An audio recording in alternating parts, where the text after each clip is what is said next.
Welcome to the Tourpreneur podcast. Travel industry veteran Shane Whaley will take you on a journey with fellow tourpreneurs, sharing their tips, ideas, insights, and success stories to inspire you to make your tour business the best it can be. And now, here is your host, Shane Whaley. And welcome to the Tourpreneur podcast. Today we are talking to Zakia of Invisible Cities. Now, for those of you who don't know, Invisible Cities is a social enterprise that trains people who have experienced homelessness to become walking tour guides of their own city. Welcome to Tourpreneur, Zakia. Thank you. Thank you for having me on the podcast. This is really exciting. Absolutely. I really wanted to chat with you at Arrival when we met there at Orlando, but I was just doing those 10-minute interviews at Arrival, and I know that 10 minutes isn't going to do you justice. Oh, thank you. Yeah, I appreciate having a bit more time to go through everything. Absolutely. So for our listeners who don't know what the term social enterprise actually means, how would you explain it?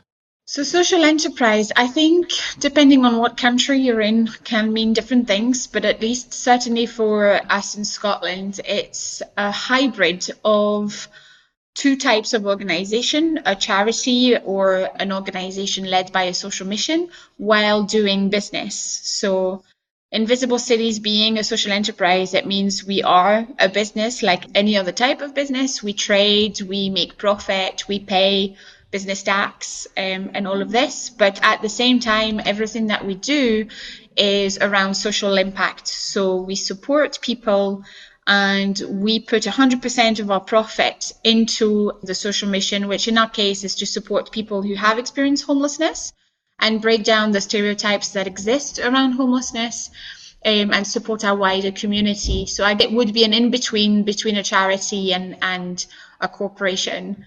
Would be probably the most straightforward, easy definition. But business for good is a term that I've heard being used as well.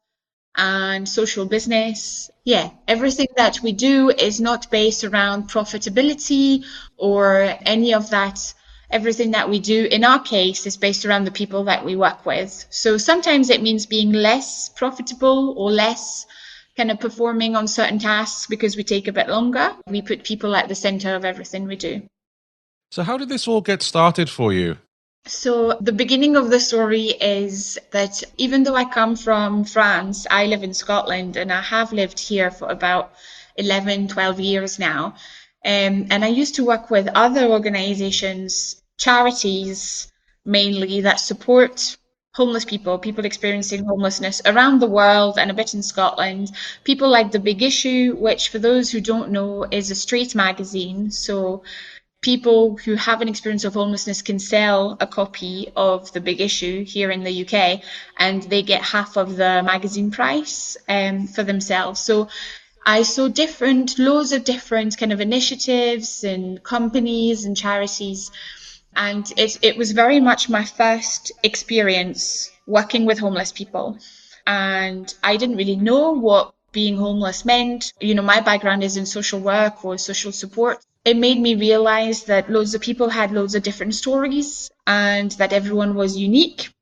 But at the same time, that everyone faced a certain stigma around the word homeless and what it meant and had received abuse and had received kind of comments like, if you're homeless, it's because you're an addict or it's your fault, you haven't worked hard enough, or there were certain ideas that were attached to hearing about homelessness or what homelessness actually meant. So I really wanted to start my own project, my own enterprise dealing with this stigma and trying to do something that would support people further or out of homelessness or kind of further along the way of a development path, if you want.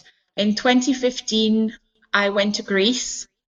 I have very good friends who stay there, and some of these friends work for a street magazine there. And as well as the magazine, they also gave you tours of Athens. So that was very much the first inspiration for me. And I always use them as the kind of source and example.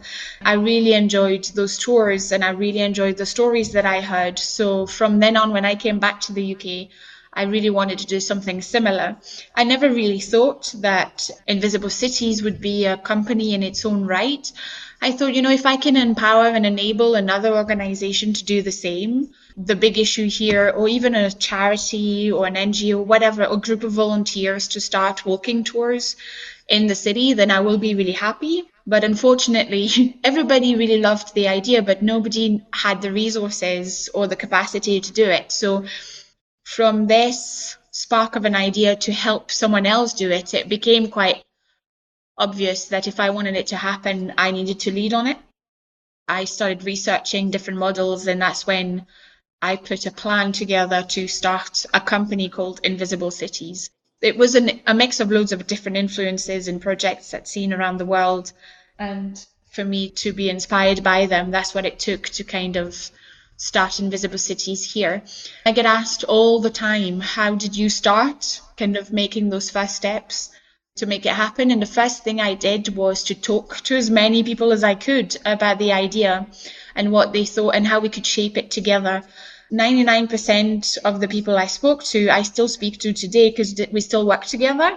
It really felt like a common effort to make it happen.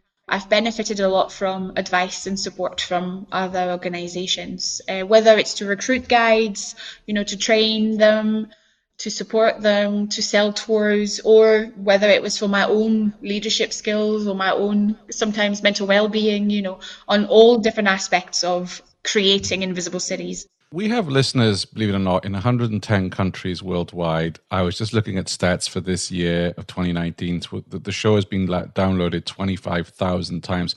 And I share this not to show off, but to... Well, you should.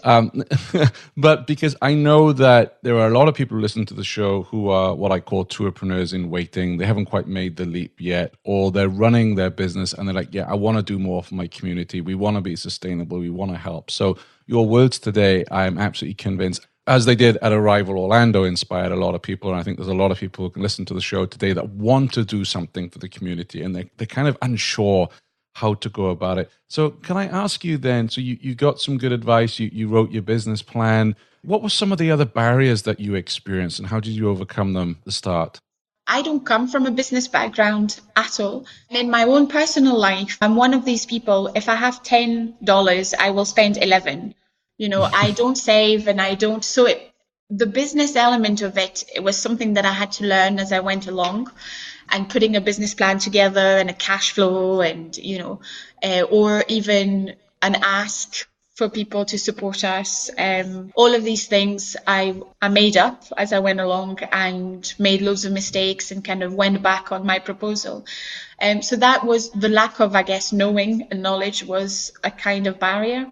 And then I have to say that in Scotland, the entrepreneur world is very collaborative, very nurturing. I was really lucky to be in a place where I was encouraged to do more and supported. The first barrier, which I think is maybe one that some people think about straight away, is the funding. Where do I start? What do I do? I need to build this thing up. What can I do? And I don't have any money for it because, like I said, I had no savings or no partner to rely on to lend me some money or anything like that. So again, approached a million people in the hope that some of them would support us. Sometimes that was, in the form of grant funding or government support funding at local level. And sometimes that was big corporations. We were lucky that Edinburgh Airport had a community fund and they supported us very, very early on. I didn't even have a bank account when they agreed to give us a small grant. So I had to make them wait until I had opened a business account. So that was great because all of a sudden I had a bit of cash to spend on leaflets and a bit of website development and online marketing and the things that you first kind of need. But the best piece of advice I got was just go and do it. I had started, I always use it as an example. I had started doing a survey, one of these things asking people, how often do you go on tours and how much are you willing to put in a tour and all these things. I shared that across all of my friends and family, and people were starting to fill it in.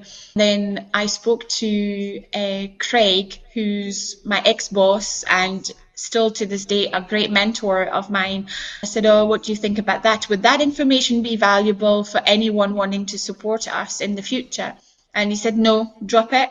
I don't want to hear any of this. I just want to go on a tour. If you want me to invest in you and or support you, fund you, I need to see what you're doing. The only way I can see is by going on a tour and get a feel of that experience.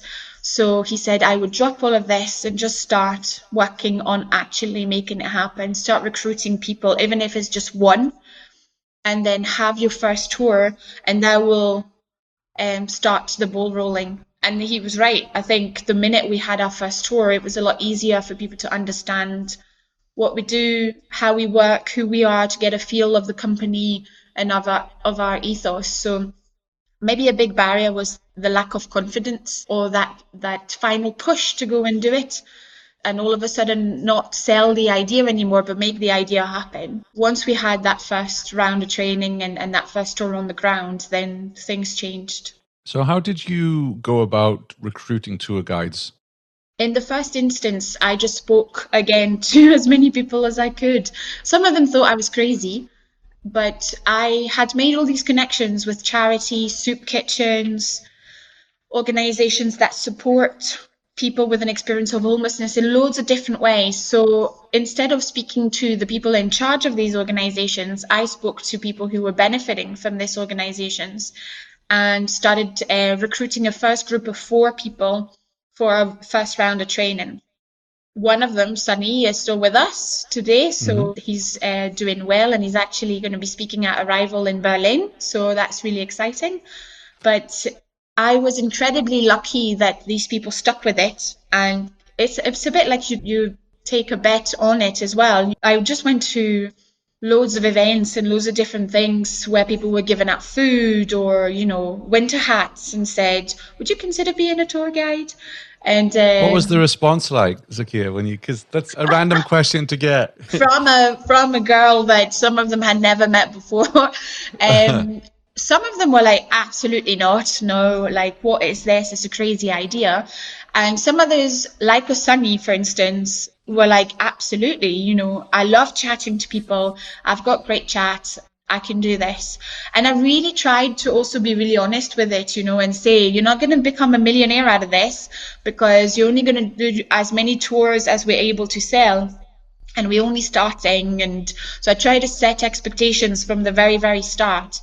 But they really took it on. And for those who decided to do it, kind of really put themselves into it, others were like, no, it's not for me. I tried to encourage and to kind of emphasize the idea that it was about public speaking and it was about putting yourself out there, as opposed to being a job or being a difficult exercise. And we made up the training as we went along. I was like, what elements do you need to be a good tour guide? So that's history, public speaking, building a tour, all of this. But the reaction was really, really positive.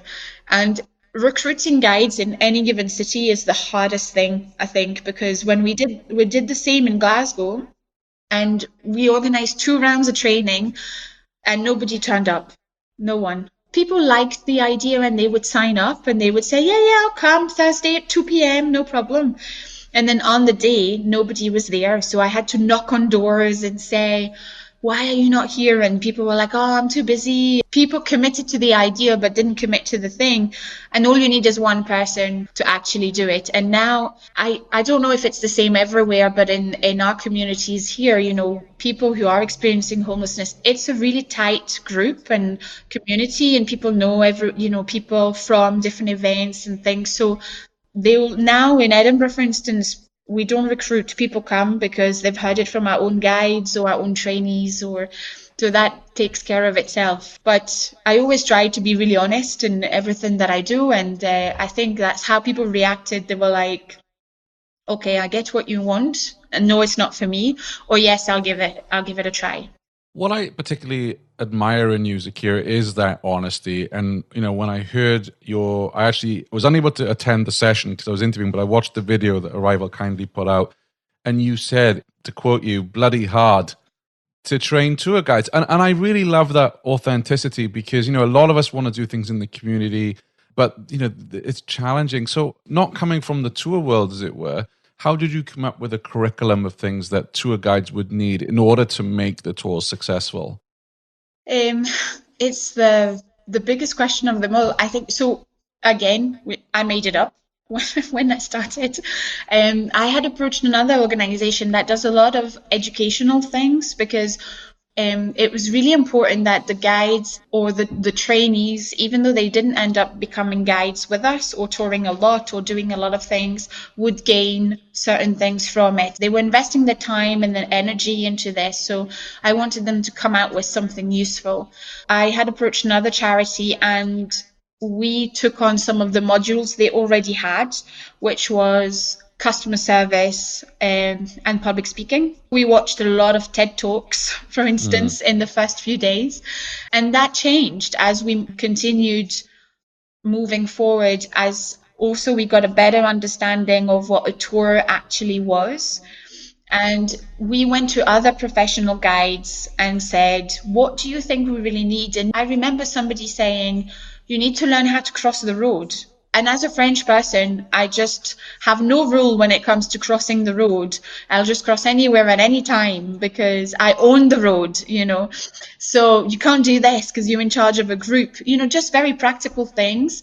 And as people came on board to support us, really shaped that training program that we have now.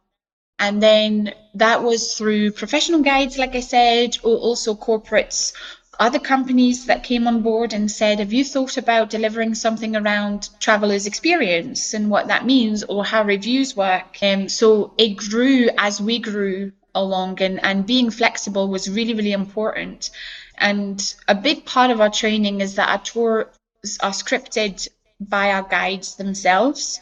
They tell their own stories in their own words, and that was really important. Again, it was a decision based on what we wanted to do socially, because we didn't want to give stories that were not ours, that was mine.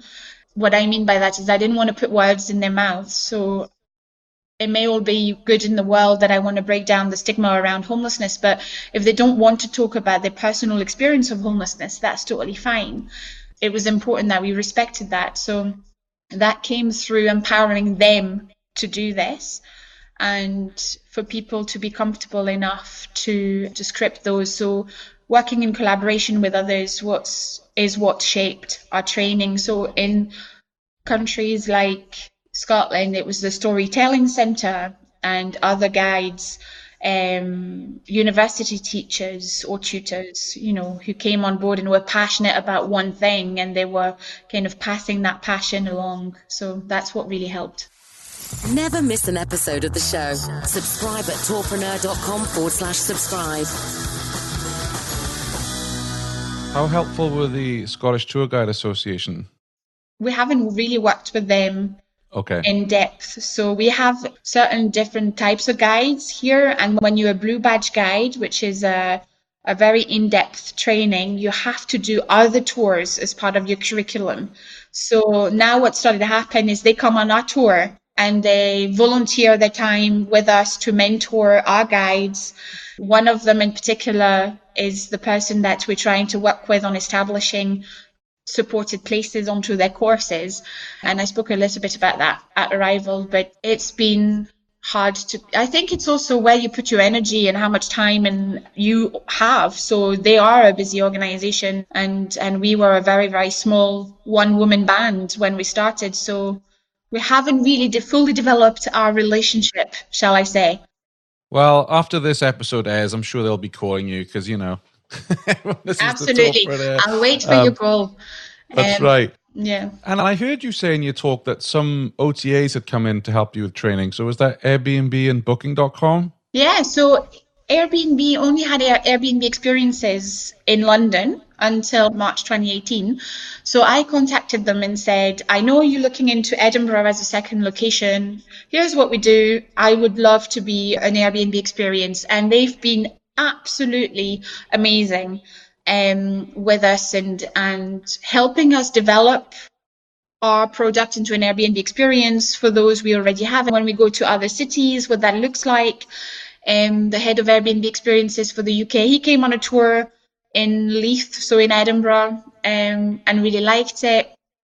I think that really up for doing more collaborative work and different things. And now we launch in Cardiff or in York, which was our latest location, and we have those experiences online already. So it's been a massive help in terms of support and as an impact experience, we don't pay any fee either. So 100% of the ticket price comes back to us, and they always support in marketing it properly and advising us or putting us in touch with Airbnb hosts who are the people who are going to promote our tours to their guests.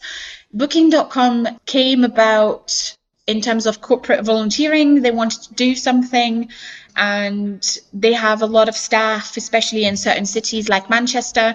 So the first year we get together as a team. So that means every Invisible City location once a year.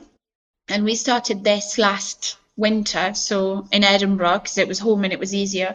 And we met again this year in Manchester. So last year they came and delivered something around customer reviews and travellers.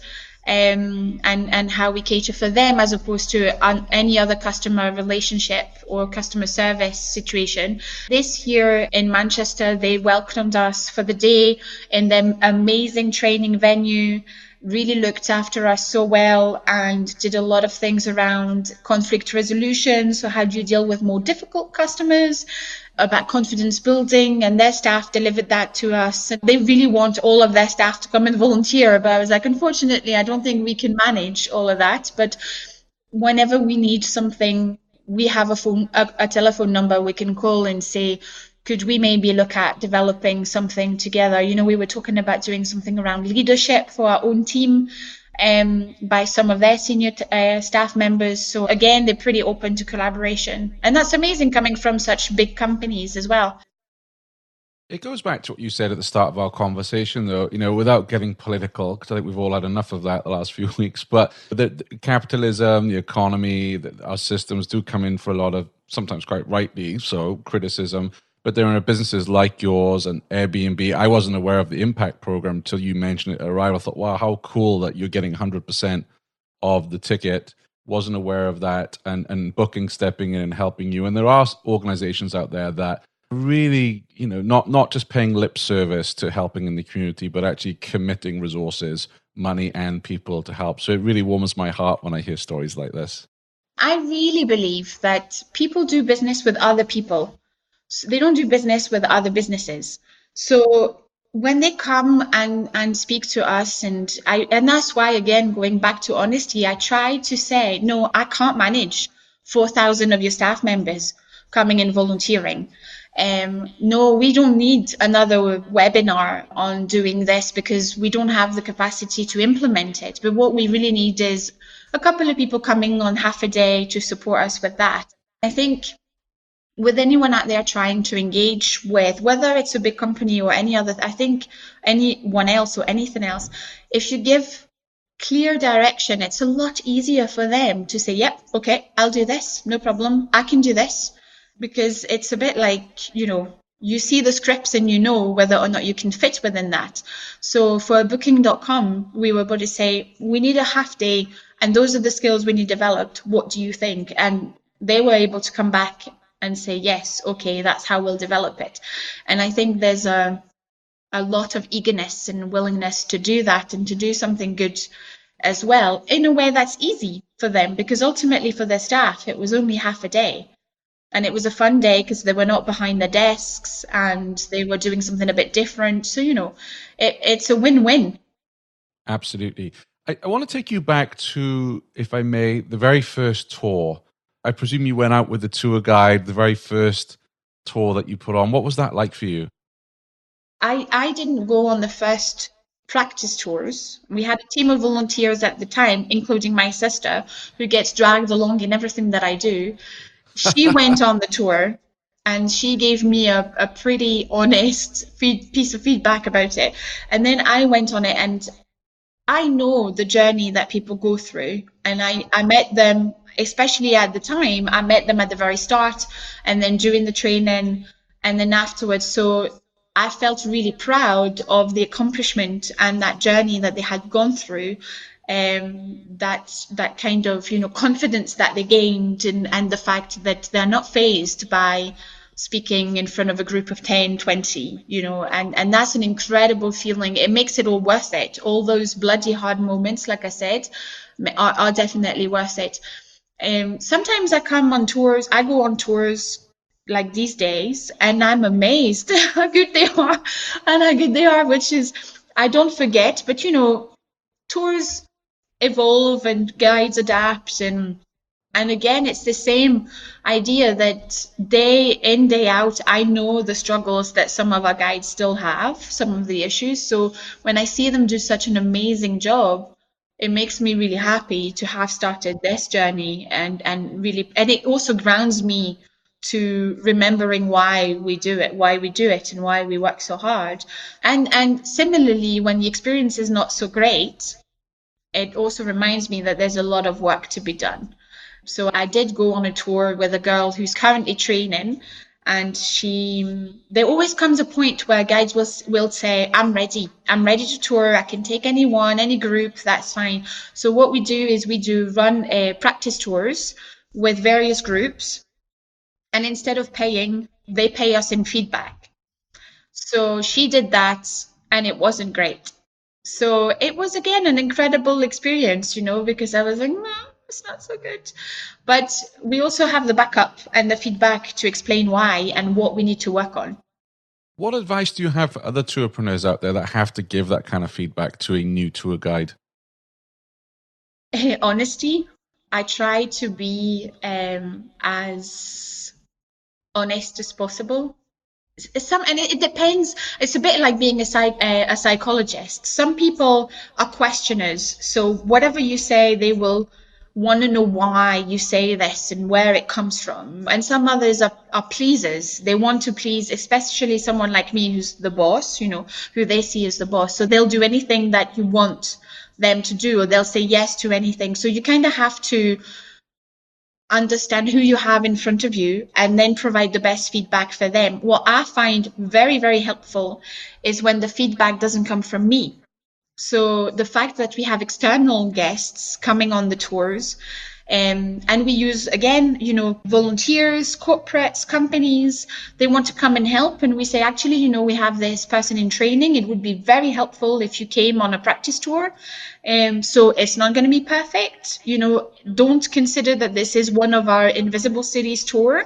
So they know that it's not maybe the standard that we usually run, but at least they are able to come, experience what we do, and provide information.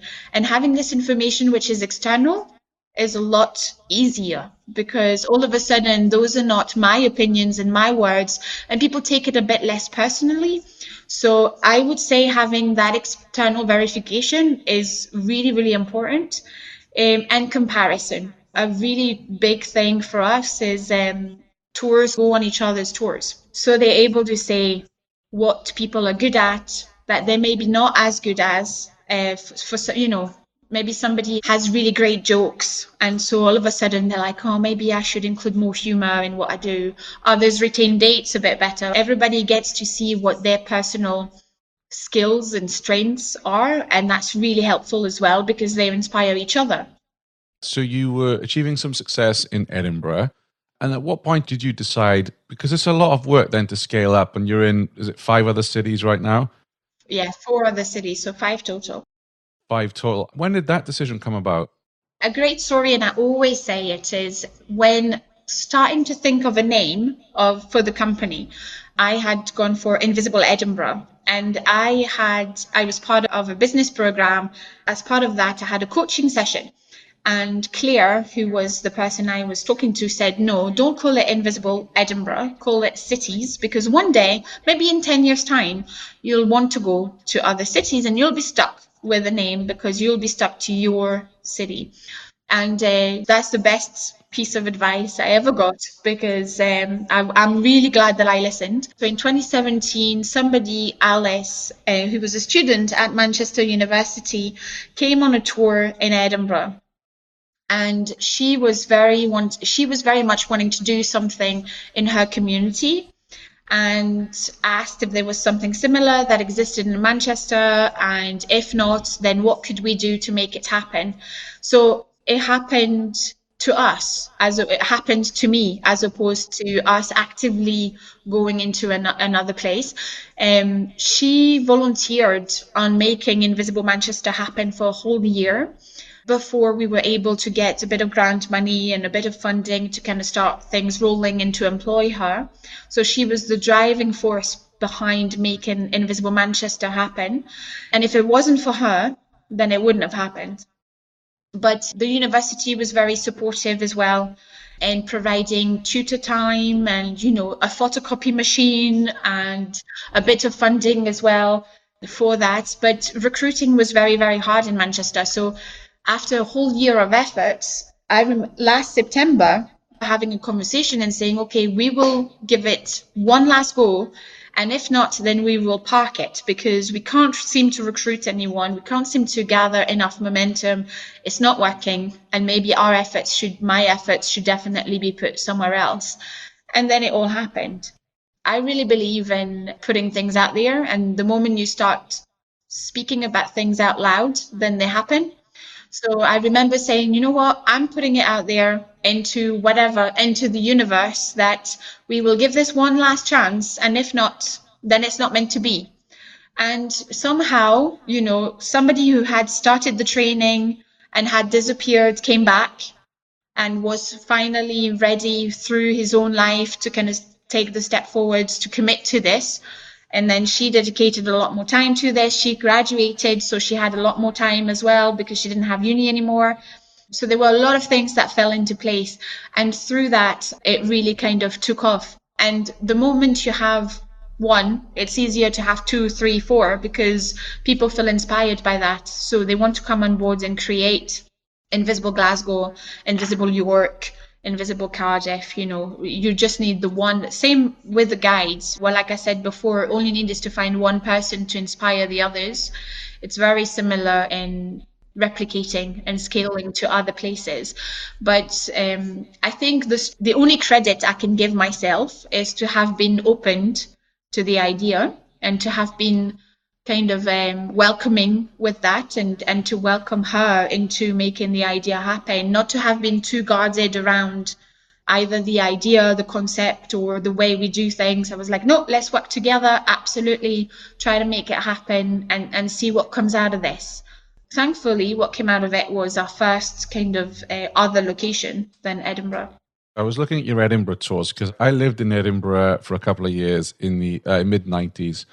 And I was these are really good tours. You've got the stories of crime and punishment, real women of Edinburgh, history of the train spotting generation, which I must confess that having lived in Leith in the mid-90s, and then I went back a couple of years ago, it's completely different to how I remember it. So to have someone, give a tour and talk about some of, because Leith was almost the same now, but back then was full of some incredible characters. I wish I was, like Mark Twain, a great writer, and just write about some of the things I saw in Leith back then. And those come from our guides themselves. I think we have to give a lot of credit to people. They have a great sense of what would work, what would be entertaining, and what wouldn't. And sometimes, not everyone is like that. Some people have, really poor ideas.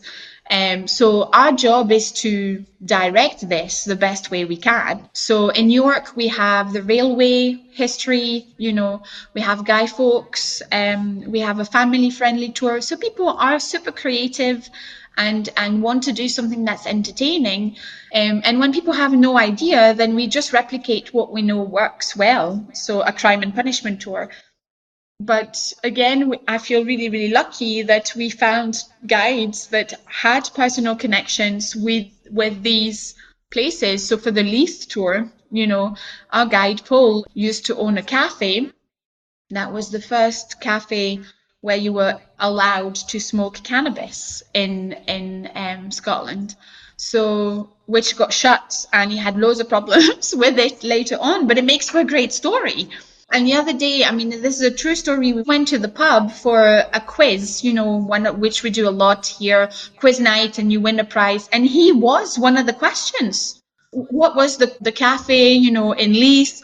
And he sent loads of photos. It was like, oh my God. And I was like, fame at last. And that's what Wow. he is a local celebrity. So how incredibly lucky is it of us to have found the guide to do that? To be able to tell that story in his own words, and he explains why he believes it was a great business and what happened, and then his trouble with the police and and it makes for a very entertaining tour. But also, as if you've lived in the area, very connected to the area because you had a lot of issues with drug use and loads of the consequences of drug use. So socially speaking, it also makes for a very, very entertaining tour. But that, unfortunately, it depends a lot on who you recruit and who the people are that want to come on our training. So far, we've been incredibly lucky and have very, very great stories to tell. And I have to say, I was so happy to see that one of your tours has a Haggis Box. So yes. I'm sorry to all our vegan listeners, but I love haggis. You can't get it over here. So I was like, I'd definitely go on that for the Haggis Box. Yeah. So, and that came about with a wee collaboration with a local business who sell haggis at in one of the old police boxes. So it's a kind of food street chart, for the equivalent of that. And in the summer, they sell ice cream, and in the winter, they sell haggis. And they were just two folk wanting to do something good. So they would give free haggis to the community, to people who wanted it and maybe needed it at the end of the day instead of wasting the food. So they would give our guides sometimes haggis boxes. And so I approached them and said, could we maybe do something where we collaborate and we give visitors haggis as well as an option if they want? And they were up for it. So that's what started it. Fantastic. You have a beautiful website. How did you go about building that? Oh, thank you so much. I used a connection of mine. So again, I used to work with a web developer in the past in another organization. So I went to ask, starting my own business, I want to spend no money on anything. So I asked him, and I said, his name is Simon. I'll send him the podcast and he can take credit for that one. He helped from the beginning. He really wanted to support, and he's a genuine good guy. So he was like, yeah, I'll help you, no problem. And he was in partnership with another web developer at the time. And over years, he stopped doing that. But our web developer is this second guy he was in partnership with. So we are still with him. And it was a lot of going back and forth and trying to develop something that would look like us and that would feel like us. And same for our logos and our illustrations. A lot of are done by a local illustrator who's a friend of mine and is a single mom. So I was like, I really want to support you, and I wish I could buy your artwork all the time, but I can't because I don't have the money. However, I'm working on this idea. Can you help me design something? And she did 1 logo, 2 logos, 3 illustrations, and now she's our official one. So she also is the one who does all the doodles and the feels of it. And it was really important to us that even if we don't use social businesses, we'll use local businesses that, because I know her, make her and her family live, and we still use them and are faithful to them. So a lot of the time people say, how many staff members do you have? Well, they are part of the team, even though they are contractors, So I always say, and there's Vincent, and there's Chris, and there's Nicola, who are all these people, and they feel empowered and that sense of ownership that the business is also thanks to them. Luke for the photography, Again, I used my network really well. I have to say, bless them. I went in and said, I have no money, but can you please do this? And when I have money, I will pay you. I promise. And they were kind to me and they said yes. So I find that, maybe the more techie things are not my forte. So working on a website, I don't understand a lot of the things. So it's important for me to work with someone who gives me the time and space and explanations around it so that I know how to navigate this. So they all have been like that. Did you know every weekday Shane curates the most interesting news articles in tours and activities and sends them out in a snappy daily digest? Grab your copy of the Tourpreneur Daily Briefing at www.tourpreneur.com. And in terms of working with Fair Harbour, who I understand you partner with for your online bookings, how long have you been working with Fair Harbour for? Not long, since September time, I want to say. So that's a big mistake that I made, is thinking that because we were different and we are a social enterprise and, we needed to have our own booking system.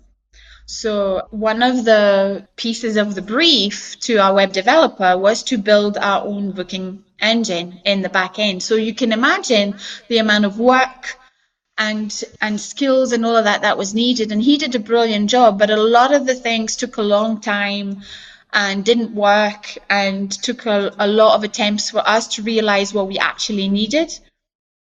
So we invested a bit of money into that, and time and effort, and then I realized actually, there are great systems out there. I don't need to reinvent the wheel. So in September, really started working with Fair Harbour and then decided to go with them. So announcing to somebody you've worked really closely with, right, look, actually, we have made the decision now to ditch that work that you've done for us all these years, but just, the booking engine part, and to go with a big company like Fair Harbour was a hard email to write. It was a hard thing, but he was like, oh my God, I can't imagine how stressed out you would have been to write this to me. Don't worry at all about it. Obviously, he took it really, really well. And the experience with Fair Harbour for us has been really great, I have to say. The people in the team are really supportive, and we actually work with a girl who's from Scotland, Katrina, so she really, really supports us. We are a very small team, so having a person you can actually phone and say, look, I've got this problem with this booking, can you help, is amazing. And I have to say, so far so good. They do a great job, but she does an amazing job at supporting us. So I think picking an online booking platform is one of the toughest decisions that tourpreneurs have to make. So now, because you've worked with them since September, that you've got great account management. But what was it at the time when you were talking to them? Because I'm sure others were calling you as well.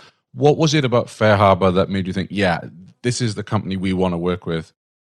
I think the personal relationship, people doing business with other people, everyone that I spoke at Fair Harbour in that process of choosing what booking platform I wanted was incredibly helpful and understanding and wanting to support us, even in the things that make us so different. So, sometimes we need to cancel tours and we need to or cancel availabilities at short notice and things like that. I wanted to know how easy that would be for us.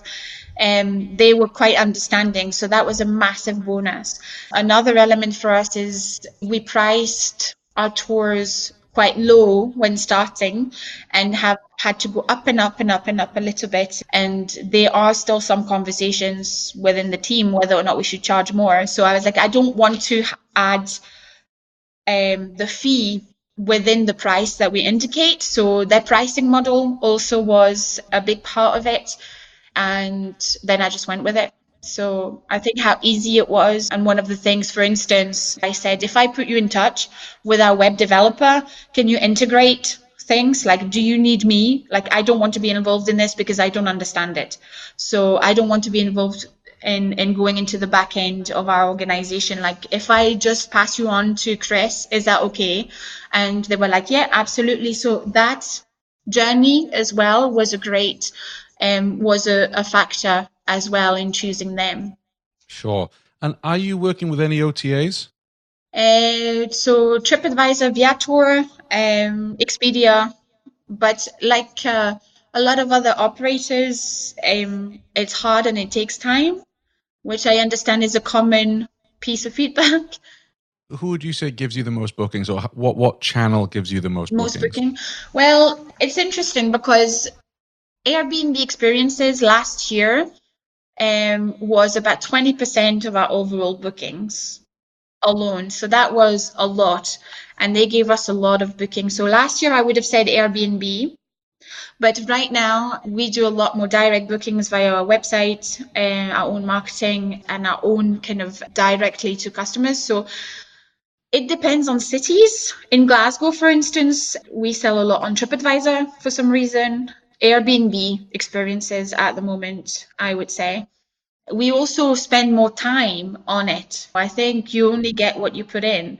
So we work a lot more on refining those pages and those offers and even the relationship with customers and things like that.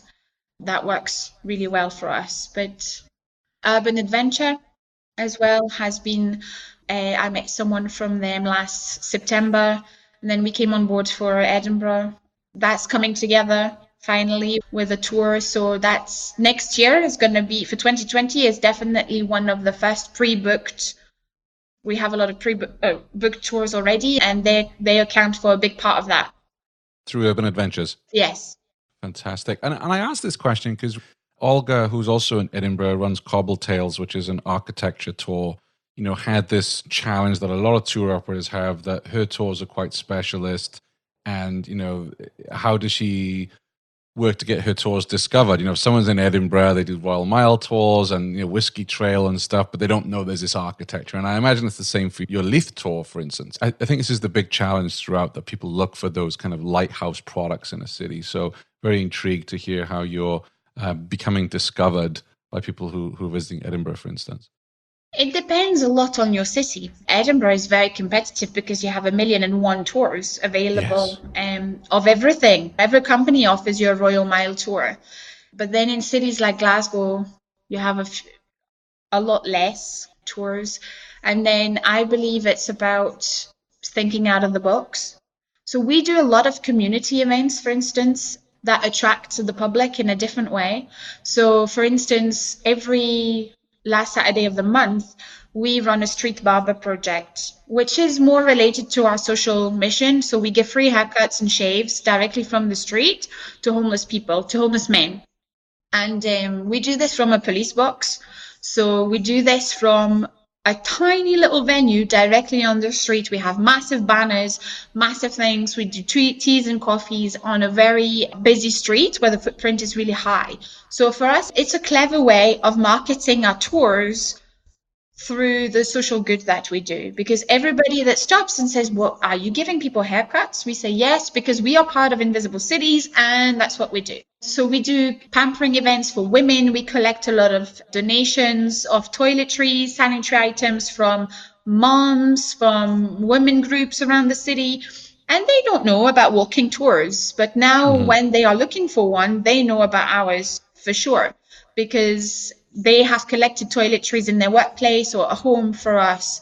It's about thinking of other ways and other things that, through the Haggis partnerships, they promote our tour now, and they don't really promote other tour companies because, that's so every customer that goes to them gets to be reached and gets to hear about, or at least see about our tour. So I think it's about what else can you do to be different and for people to remember you, because we tried leafleting and that, the things that every other company does. First, I don't particularly believe in wasting more paper, and that's another thing. I'd rather go for something that's more environmentally friendly, but the return wasn't really high. Want to connect with other tourpreneurs? Then join our Facebook group at tourpreneur.com/Facebook. How did you go about coming up with a structure how to pay your tour guides? That's the most difficult question of them all, because so in the UK, in every city, every guide is in a different situation. Some people have state benefits. Some people don't have anything. Some people want to be employed and on the payroll, and some others don't. So we go on an individual basis. So depending on what the guide wants, then we'll go with that. We had support from a law firm in terms of employment laws and what was possible, what wasn't possible, what was, more beneficial for people. So we have guides who are self-employed. And for instance, if they sell the street magazine, then selling the street magazine is one stream of income for them and doing the tours is another one. So that works quite well. Some people are on the payroll, some people are not. So we really work on an individual basis. It's a massive issue for us at the moment because it isn't a unified system. And as we grow, I would like to find one set of rules for everybody. But at the moment, it's not possible. This is more relevant to the country we're in the UK. We have people who are on work allowance, so they are allowed to work certain hours a week. Some others are not at all. Some others don't have any income from anywhere else. Some people don't have bank accounts, so sometimes we start the training and we know that we have to do these things with people. So we'll have to open a bank account. We'll have to look at that. We'll have to go to certain appointments with their support workers, or they're here with the job centres, or we'll have to fight for them when certain things get taken away from them, especially in the current political world that we have in the UK. It's the hardest question. We've been lucky, like I said, to get support from Brody's, which is a law firm in terms of employment and what works better. They were really good again at understanding the difficulties that we have and that only we have.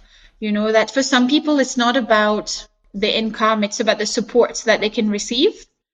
We talked about a lot of different models, like a 0-hour contract, so you get paid for what you do, but you're not really being paid for everything else. And how do you then manage holidays and things like that? And what's better for the individual at the end?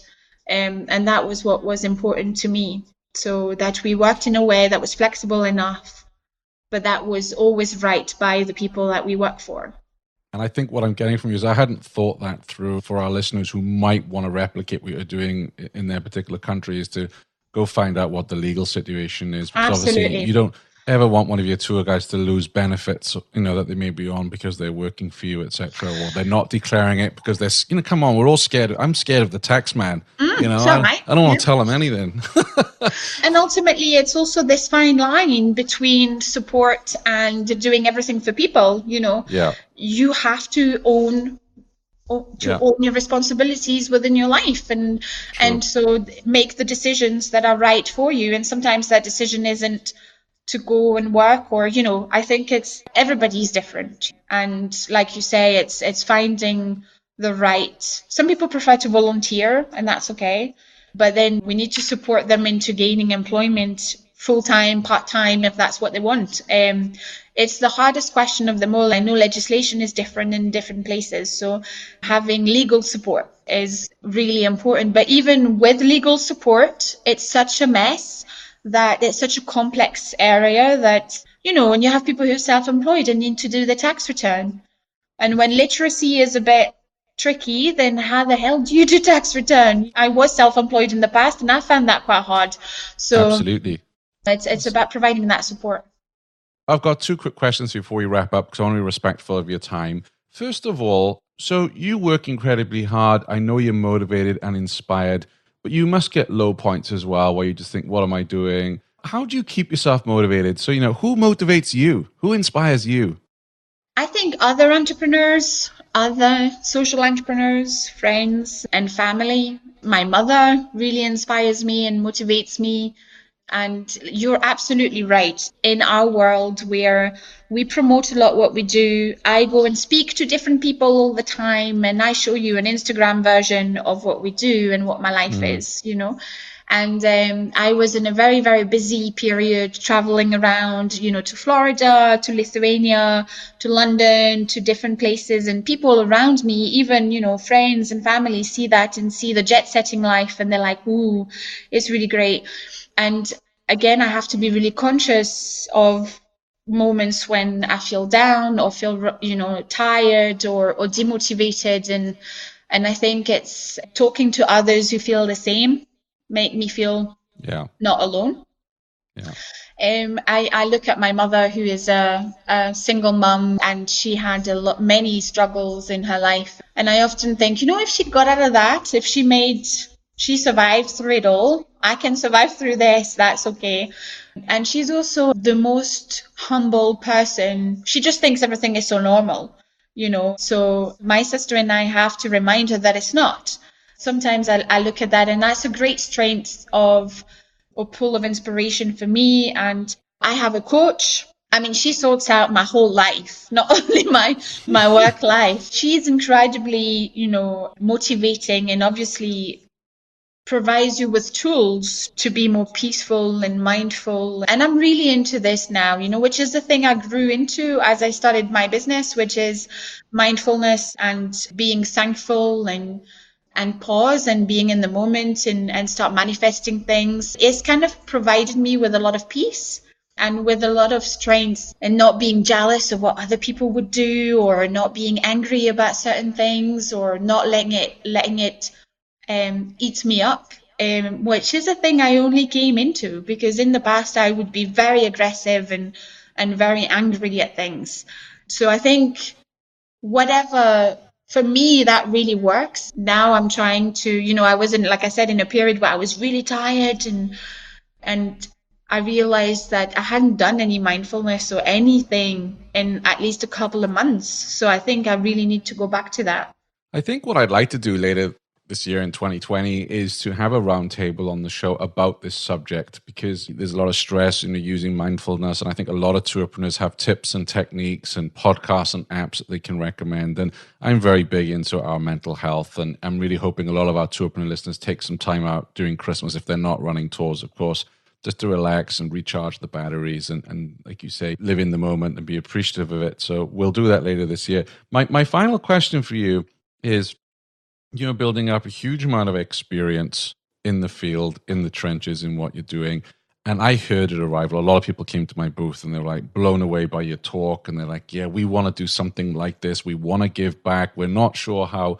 Would you ever consider, and I know you're incredibly busy, so it might not be right now, but in the future, I would love to see you, Zakia, write a book or create an e-course of some kind that people can access that, and then they can access what you've been going through, and like how you wrote your business plan, things you've learned along the way. Because I just think, there's so many empty suit gurus out there that talk about this stuff because they've read it in a book or they've got an MBA, but you're out there, you're battle hardened, you've got the scars, you can really share so much experience and knowledge with us that I would love to see you do that in the future.